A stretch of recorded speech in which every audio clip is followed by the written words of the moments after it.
turning them into leads and paying customers? Because if so, you're probably doing it all wrong. And I'm Kristen Poborski, and I'm here to talk to you today about 5 ways that you are creating your content all wrong and how to fix it. All right, I'm going to give you a quick peek into what I'm going to cover in today's video, and I've got 2 questions that I'm going to answer at the very end. So the first thing I'm going to talk to you about is the topics, because you're probably picking the wrong topics.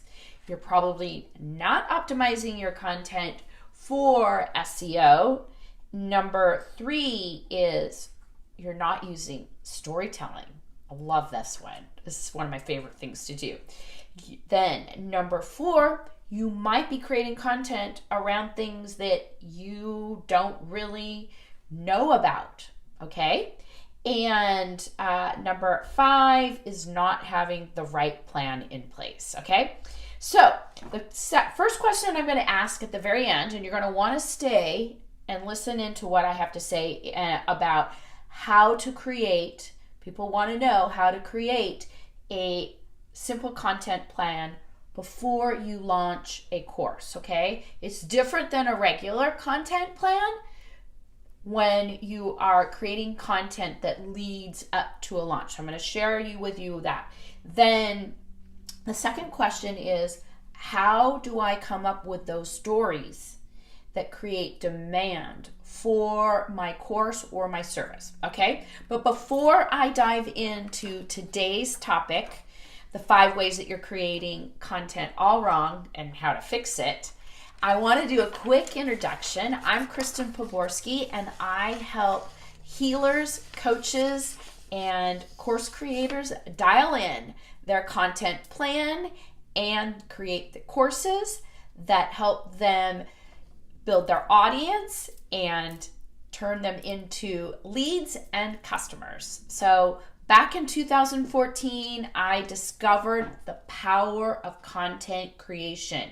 Back then, I was a struggling virtual assistant working 24/7 for clients that were continually basically throwing up in my inbox with do this, do that, do this, do that. And I was on the road to burnout. And I figured there had to be a better way that I could serve them in a way that would help me grow my business and grow their business. And that's when I discovered the power of content creation, when it was done right in a way that would help them grow their businesses, right? And I figured out how to automate it so that it made it easy for them to create it. They handed it off to my team and then we put it through our system, which is now part of Smart Simple Content Creation and Automation, the rapid content creation system. We would put it in there and get their message out into a bigger audience and bring them back and have them turn into leads and eventually paying customers. And that made all the difference for me, because overnight, once I started doing this, I was no longer looking in my email box every single day. My clients loved me because I got them results, and it has also helped me build my own personal business because I do it every single day in my business, and I teach students how to do it in Smart Simple Content Marketing and Automation program. Okay, so let's dive into today's topic, the 5 ways that you might be creating content all wrong because it's not getting you leads and customers, okay? So the first thing I always say is you're picking the wrong topics, okay? You're picking the wrong topics. They don't care. You're creating stuff that you think they are interested in instead of picking topics that are popular, that align with what you do or in your business, okay? So what you want to do is you want to go out and find hot topics, and you want to create your own content around that, okay? When I started doing that back in 2014 for my client Todd Krieger, we took his his traffic to his content, it immediately started doubling. And by the month 4, I think it was quadruple, because we just did this one thing. We started talking about topics that were popular and aligned with what his business objectives, what he does for his clients in his program. And it has made a difference, and it continues. We've been doing it since 2014. We're still using the same method today, and it's still working. So if you're not picking the right topics and you're just picking things that you think you want to create, you definitely want to go and start looking at picking topics that your audience is interested in. Okay, that is so key. It's pretty much the basis for everything I do. Then the next thing is you're not optimizing your content for keywords. Okay, so one of the things that I teach is 10-minute SEO, and inside a 10-minute SEO, it's so simple to SEO your content, but what you've got to do is you need to find the keywords that people are searching for. So whether or not you're doing this on your blog or on YouTube, those are 2 places that are search engine type places where I always tell my clients and my students to put their content. So if you don't know what those keywords are that people are looking for and they're not in your content, it's very hard for your content to do its work to drive organic traffic to you. So if you're not doing that, you definitely want to learn how to do a little keyword research and start putting it into your content topics in there, and where to do it and how to do it. Okay, then number 3 is not sharing stories. So I don't know if you're paying attention to what I'm saying here, but I'm sharing stories throughout to illustrate points that I want you to remember. And if you're not sharing stories and you're just disseminating information in your content, it isn't going to attract your audience. Your audience is going to tune you out. People resonate with stories. So think about a great movie, and stories could be analogies or whatever. It doesn't have to be a specific story about what you've done, but think about a movie. When you go to the movies, you just kind of get sucked into the story, and you just sit there, and you don't sit there and critically think about it. Well, that's the power of storytelling when you incorporate stories in your content. People don't sit there and analyze, is this true? Is this right? Is it wrong? They just get emotionally into your content. And a lot of times they will resonate with your story, especially if it's like a rags to riches story, right? Everybody loves those. So I can give you a really good example. I was following this man, and I was really looking for a way to sell more of my programs. And one of the things he said was, well, before I discovered the name of his program, I was struggling to sell my content, and I was only selling 1 or 2, and I did these things, and he specifically said what they were. But what I resonated with me was the fact that he was only selling 1 or 2 of his programs, and by doing these things, it changed everything for him, and he started selling way more, having higher conversion rates and things like that. Well, I related to that story, and because I related to that story, I started following him, and I actually ended up buying and learning his method because he told that story. So I really identified. So if you are not sharing your stories or analogies or stories of your clients in your content, creating case studies and even sharing them inside your content everywhere, in your landing pages, in your emails, all of that, you're really missing out on a great opportunity to create more demand and to create content that will really resonate with your audience and draw them in. Okay, so that really is a key thing if you remember anything from today, is that you've got to include storytelling in your content, okay? Then the next thing is number 4, not creating content about what you know, okay? So really, anything in your business, what you teach in your business, what courses you create, what you offer for services, it needs to be something that you know about, because it makes it that much easier to create content that is compelling, whether it's in your course, in your social media, or blog posts, videos, things like that. Because when you write about stuff that you don't know, it's just harder to communicate that content or your knowledge, because you don't have stories. You stumble around because you're just trying to think about what I'm going to say. So I always create content on things that I know, because I can just stand up here. I've got a little script, but I'm not reading my script. I'm speaking from experience, from my knowledge. I'm confident about what I'm talking about, and it comes across energetically. So if you're not creating content on things that you know, it's going to come across energetically in a way that is not going to resonate with your audience, and you're going to not be able to position yourself as the authority, as the go-to. And you'll find that it becomes enjoyable to create content when you're talking about things that you know and are passionate about, okay? It just comes across that much easier.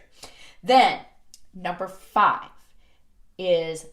mistake number 5 is not having a plan in place, okay? I always have a content plan in place, and it definitely aligns with whatever marketing activities I have going on in my business. So right now I am filming a bunch of content and organizing it so that I have a bank of content when I do my next launches for the rest of this year. Actually, I think I'm creating 6 months of content or more all in 1 week, so that I have a bank of content and I'm not rushing around trying to create content at the last minute. So that's why having a plan in place and knowing where you're going to use it and when you're going to use it is crucial. And when you build that plan, how it aligns with what you're doing in your business, because that's really the whole point to creating content that goes on your blog, on YouTube, and then you turn it into social media.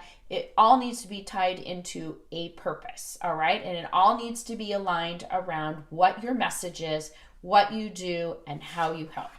So there you have the 5 mistakes and what to do about them. Number 1 is picking the wrong topics. Number 2 is forgetting to optimize for keywords. Number 3 is not sharing storytelling, because that's a great way to create demand. And number 4 is not writing about or creating content about what you know energetically. It'll change everything when you start doing that. And number 5 is not having a plan in place.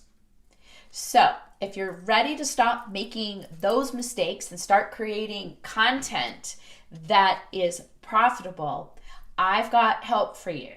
I have the Profitable Content Creators Roadmap, which will help you figure out what kind of content that you need to be creating that will build your audience, get you more leads, and turn them into paying customers through your content, the right content at the right time. I've got the link for you right down below in the notes, okay? So let's dive into today's question.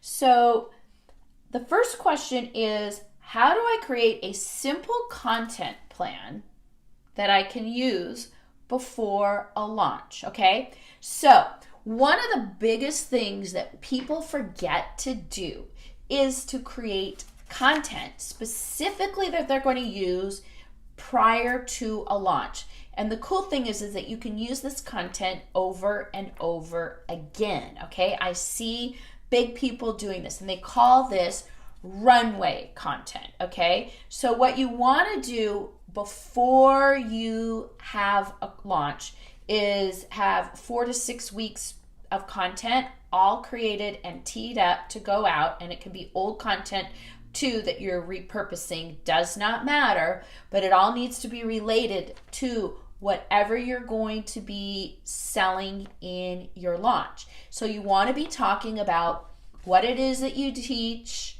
how it helps, how it solves the problems, case studies, storytelling, all of that stuff that you are going to be sharing inside of your launch so that it starts highlighting people's, getting them interested, thinking about the problem, thinking that you have the answers, that you are the person. So you're creating desire for your launch and for your program or whatever it is that you're selling prior to actually doing the launch itself and opening the cart. So that's pretty much it what you do. You just need to sit down, go through your course, pull out topics that you cover and start talking about them in your content. What you want to stay away from, though, is giving them the how-tos. You want to educate people on the problems and the what-to-dos,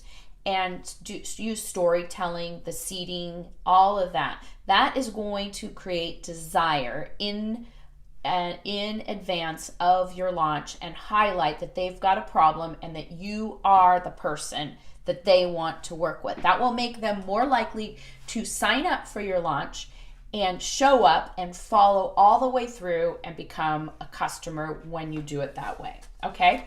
So again, if you want to get started creating profitable content that will help you get more leads, build your audience, and turn them into customers, then grab the Profitable Content Creators Roadmap. I've got the link right below in the notes for you. Okay, so let's go to question number 2. How do I come up with stories that create demand inside of my content? Which is a great topic, right? Because it's so helpful when you can incorporate storytelling. And as I said earlier, if you do one thing to change your content, I would say add storytelling in there, right? So you want to create stories around students, customers, your own experience.